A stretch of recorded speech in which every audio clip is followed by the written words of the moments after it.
All right, folks, let's talk about something that just reared its ugly head over the airwaves yesterday. I mean, I guess it's ugly head. I don't know. I try to stay away from this controversial type stuff, but this isn't really that controversial.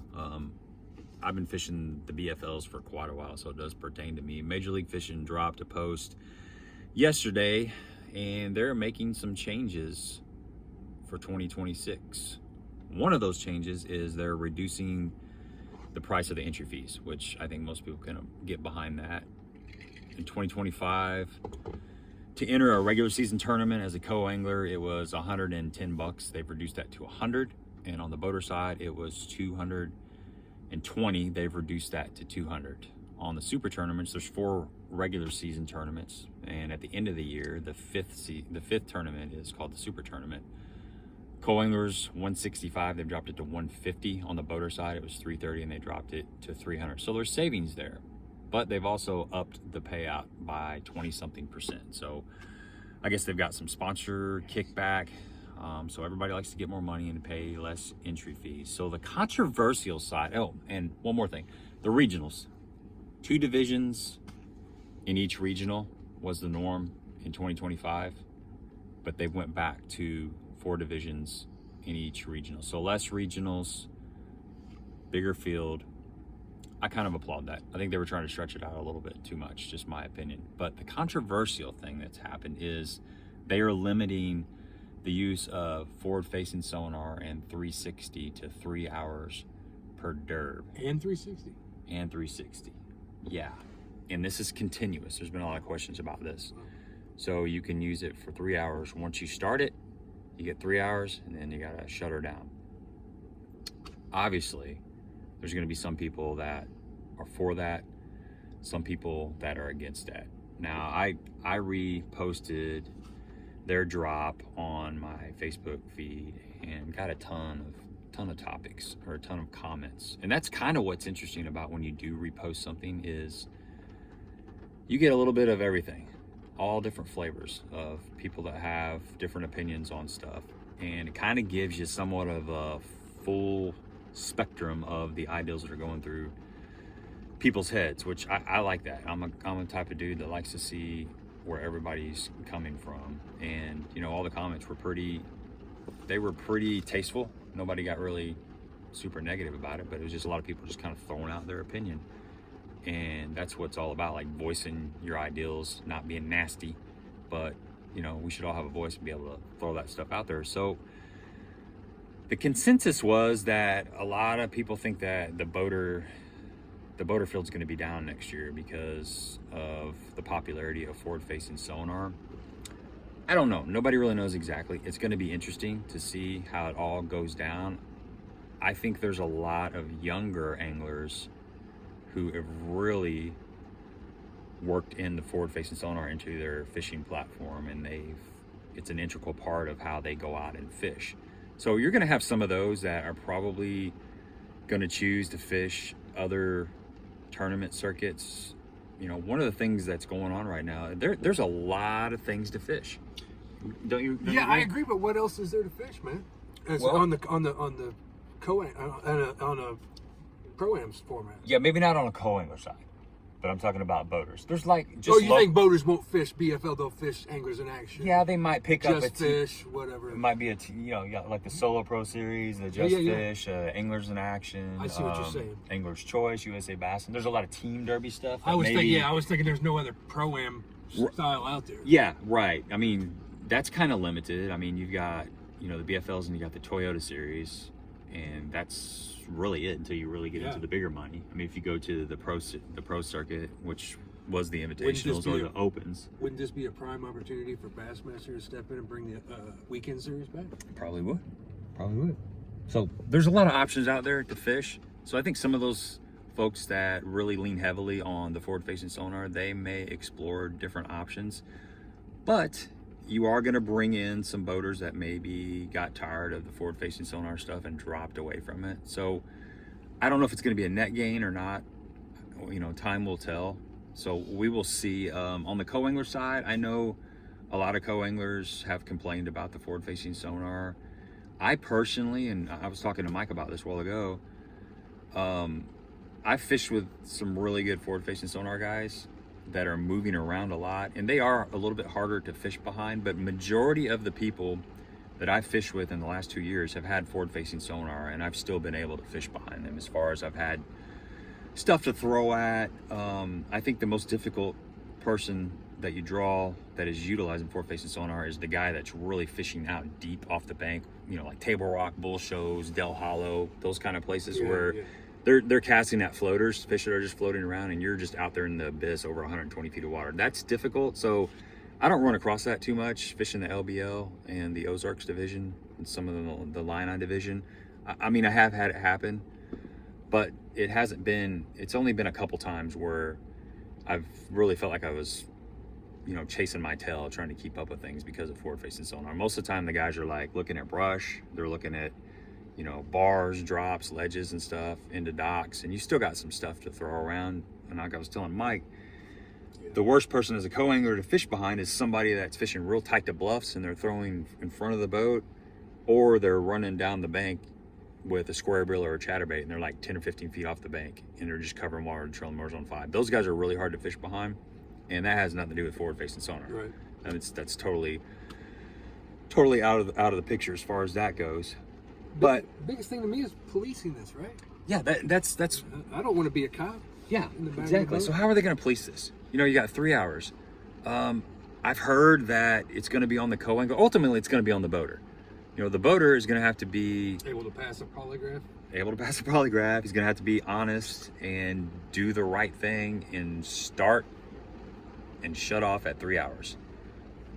I don't know if that's going to happen or not, but I've heard 3 consecutive hours. Correct? 3 consecutive hours. That's right. Yeah, you can't pick and choose. It's 3 consecutive hours. So if you start it and you decide to run for 20 minutes, that's 20 minutes as part of your forward-facing sonar / 360 time.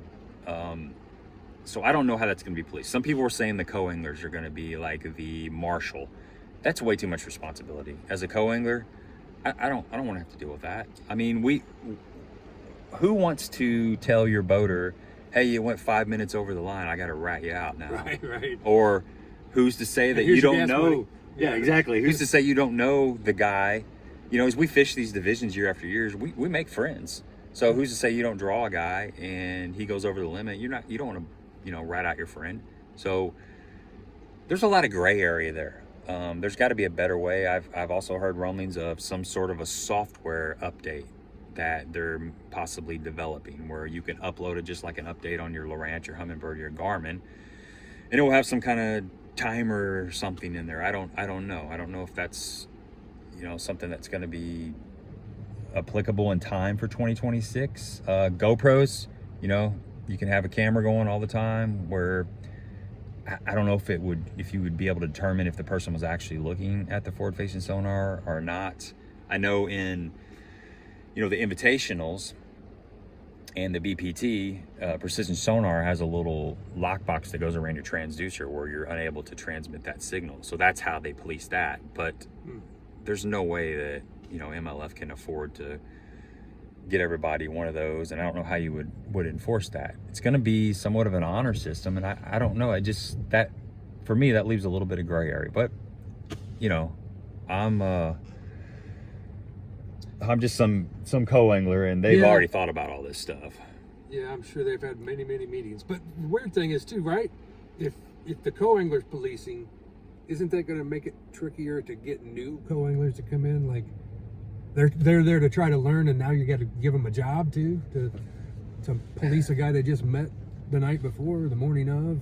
I just don't like that dynamic. Yeah, I'm and I don't even know if that's how it's going to be. I'm either, speculating that if the co-angler was going to be involved in policing it, I don't think that's fair to the co-angler. So it's going to be interesting to see what happens.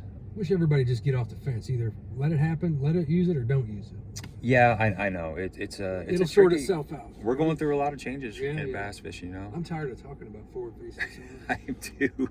I have it. I use it. I like it. I use it too. I'm not real great with it, but yeah, it is what it is. Can I still catch them without it? Well, sure. We've been fishing for a long time. There's I can get hung up in brush piles faster now. Yeah, there's nothing to prove either way. I think what's going to happen is the guys that I fish with that are really good with forward-facing sonar, they're still going to really do good in 3 hours of fishing. 3 hours in fishing for a guy that's been out there practicing and spends a lot of time on the water. He knows if you found what a he's group going to of them, fish. In 3 hours, he can catch all the fish that he would need to do good in the tournament. So a lot of this stuff, in my opinion, it's bigger than forward-facing sonar. It's about the guys that are working really hard. They're spending lots of hours on the water. They're dialed in. They've got everything tuned up. They're super efficient on the water, and then you just throw forward-facing sonar on top of that, and they excel. But it all starts from putting in the time. We all know that just because you buy that technology, and you've heard this before, this is nothing new, but just because you buy some technology, it doesn't matter what it is. You got to learn how to use it. You got to be efficient with it, and that comes down to commitment and time on the water. And it's not as easy as just turning it on and the fish jump in the boat. That's silly. That's, if somebody still believes that, they've obviously not used it. And if they say, well, yeah, I've used it and I caught so many fish, well, you're probably up north on a smallmouth factory and come down to some of these public bodies of water and do that consistently. It just, I'm being honest, it's not quite that easy. I always say that I thought it got overlooked. I thought mapping was a bigger deal than, not a bigger deal than forward-facing sonar, but it was a big deal. Yeah. I think if you asked 100 anglers what thing would they least want removed from their boat, I think mapping would be, out of all this technology. Especially when you're going to strange lakes. Right. Yeah. I think mapping is, GPS waypoints, being able to mark stuff, but just mapping, navigation. Yeah. Navigation is huge. I mean, well, just seeing contour lines in real time as you drive down the lake. I mean, right. Not have to go idle over it and see where the breaks are. You can see them. Right. So, what's your opinion on this? Leave it in the comment section. Really curious. I mean, it's just it's a topic that just keeps kind of. What's that sun starting to come out? Yeah, I know. We're sitting here at PB2 waiting to dump this boat in. There, a little rain shower came through, but yeah, leave in the comment section. What do you think about this stuff? It's just something that keeps kind of resurfacing. These organizations are trying to get this all worked out. There's 3 major organizations. You got the MPFL, you've got Major League Fishing, and you've got Bassmasters, and they all have kind of different rules. The MPFL decided to get rid of forward-facing sonar altogether. See, I like that. Just get off the fence. That's great. Yeah, they created their own business model, and I think it's worked really well. It's and a smoking, non-smoking debate, right? It sorted itself out. It's going to continue to excel because of that. Major League Fishing has hybridized some things. The BPT, they're able to use forward-facing sonar 1 out of 3 periods. The Invitationals, which has changed this year, but they could use it on day 1, day 2, no, and then day 3, they could use it again. And then this is kind of hybridized into the BFL. So there's just a big mosh pit going on right now. We're trying to get it all settled out. The squeaky wheel a lot of times gets the oil, and we'll see. We'll see if that's the way this is going to work out. Major League Fishing, these organizations are a business. So they're here to help and listen to the anglers, but they're also ultimately here to make money. And you can't make money if you don't listen to the anglers, because the anglers don't show up, and that's where your entry fees come from. So it's a slippery slope. It's a little bit tricky. Yeah, and all 3 of those electronics companies are sponsors too, right? That's right. They're giving money, so yeah. So there's a lot involved in this. It's a complex, kind of tricky situation, and I wish them the best. I hope that this works out better. As a co-angler, I'm still gonna fish regardless. I mean, yeah. I could care less whether they get rid of it, whether they keep it. And, I'm probably going to be jumping in on the boater side, and it's the same thing. I honestly, as a boater, I would rather them either have it or not have it. I don't like the 3-hour deal if I was to fish. It's just one more thing you've got to think of. It would be nice to be able to look around for 3 hours and figure out what's going on. Yeah. But, I don't know. I just almost wish that it would be one way or the other. But bottom line is, it's not going to keep me from fishing tournaments, regardless of what they do. I like to fish tournaments. I like the camaraderie. I like to create content for the YouTube channel. And, I'm down with whatever happens. And play by whatever rules they put out. Yeah, play by whatever rules there is. And it's, as long as everybody's abiding by those rules, I think it's going to be fine. That's the question. Yeah. So once again, let me know what you think in the comment section. Tight lines. We're going to go dump this boat in the water.